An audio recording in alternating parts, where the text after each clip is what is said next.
District administration కలిసి ఇంకా NGO సహాయంతో ఇక్కడ ఇంప్లిమెంటేషన్ జరుగుతుంది. దాంట్లో అన్ని డిపార్ట్మెంట్లు ఇప్పుడు చూసుకుంటే Telangana overseas manpower company limited, టాంకో మనీ, ఇంకా దాంతోపాటు మిగిలిన పిఓఐ ప్రొటెక్టర్ ఆఫ్ ఇమిగ్రెంట్స్, అలాగే డిస్ట్రిక్ట్ అడ్మినిస్ట్రేషను వాళ్ళందరూ కూడా కలిసి ఈ ప్రోగ్రామ్ ఇంప్లిమెంట్ చేస్తుంది. ఈ ఇంప్లిమెంట్ చేసే ముందు ఒకటేమో స్టడీ జరిగింది. ఫస్ట్ ఒక పైలట్ స్టడీ జరగడం జరిగింది. ఈ ప్రాంతంలో ఈ తెలంగాణలో ఏ జిల్లాలో ఎక్కువ శాతం వలస కార్మికులు ఉన్నారు, ఒకటేమో ఓవర్సీస్ వలస కార్మికులు, ఇంకా రెండోది ఇంటర్ స్టేట్ వలస కార్మికులు. దాంట్లో ఇంకా ఆ 4 డిస్ట్రిక్ట్స్ ప్రపోజల్ చేస్తే దాని నుంచి 2 డిస్ట్రిక్ట్ మాత్రమే ఇప్పుడు సెలెక్ట్ చేశారు. ఇది ఒక పైలట్ ప్రోగ్రామ్గా నడుస్తుంది.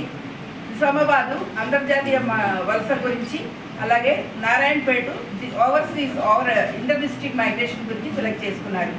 సో ఈ ప్రోగ్రామ్ ఇనిషియేట్ చేసే ఒకటి వలస అంటే సేఫ్, ఆర్డర్లీ, రెగ్యులర్ మైగ్రేషన్ ఎలా వెళ్ళాలి, ప్రాపర్ ప్రొసీజర్ ద్వారా, ప్రిపరేషన్ ద్వారా, సర్టిఫికేట్తో సహా, అలాగే ప్రీ డిపార్చర్ ఓరియంటేషన్ డిస్కషన్ ఇక్కడ జరుగుతుంది. దాంట్లో ప్రాబ్లం ఏంటిది, ఏం మంచిగా జరుగుతుంది, ఏం మంచిగా జరగడం లేదు, మనం ఒట్టి అగ్రికల్చర్ మీద డిపెండ్ అయి ఉండాలా, లేకపోతే ఇంక వేరే ఏదైనా చేయొచ్చు, మన జీవనోపాధి కోసం వేరే ఏదైనా చేయొచ్చు, దాని గురించి ఒక స్టడీ జరిగింది. ఒక పైలట్ స్టడీ కూడా జరిగింది లాస్ట్ 1 వీక్లో.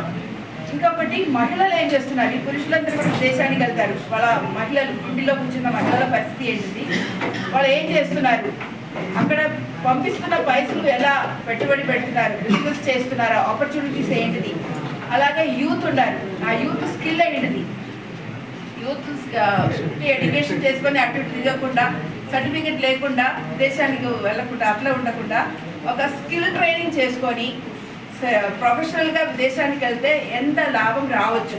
అంటే ఇప్పుడు మనం ఫిలిప్పీన్స్ కానీ అట్లా ఉన్న రాష్ట్రాలు చూసుకుంటే అక్కడ యూత్ దేశవ్యాప్తంగా వెళ్తున్నారు. ప్రతి ఒక్క అన్ని రాష్ట్రానికి వెళ్తున్నారు, అన్ని దేశానికి వెళ్తున్నారు. ఈ 2 రాష్ట్రంలో ఈ ప్రోగ్రామ్ మొదలైంది. ఇప్పుడు ఈ ఫిబ్రవరి నుంచి స్టార్ట్ అవుతుంది. దానికోసం మేము ఇక్కడ ఒక పైలట్ విజిట్గా వచ్చాను. ఒఫీషియల్గా ప్రోగ్రామింగ్ స్టార్ట్ కాలేదు. నెక్స్ట్ వీక్ నుంచి ప్రిపరేషన్ మీటింగ్లో ఈ 4 విలేజెస్ విజిట్ చేసి అక్కడ ఉన్న సెక్రటరీస్ కానీ, పంచాయతీలు కానీ, మిగిలిన ప్రజలతో మహిళా ఉద్యమాలు కార్యక్రమాలు చేసేవాళ్ళు కావచ్చు, వాళ్ళతో కలిసి ఒక చిన్న మీటింగ్ పెట్టుకొని పరిచయం చేయాలనే ఉద్దేశంతో వచ్చాను. దాని భాగంగా సార్ని కలవటం కూడా మంచిదే. ఎందుకంటే ఈ ప్రోగ్రామ్ని ఎక్కువ పబ్లిసిటీ ఇచ్చి ప్రజల సహకారంతో ముందు తీసుకెళ్లాలని మా ఉద్దేశం. అంటే ఒక ఎన్జిఓని సెలెక్ట్ చేయడం కూడా కారణం అదే. అన్ని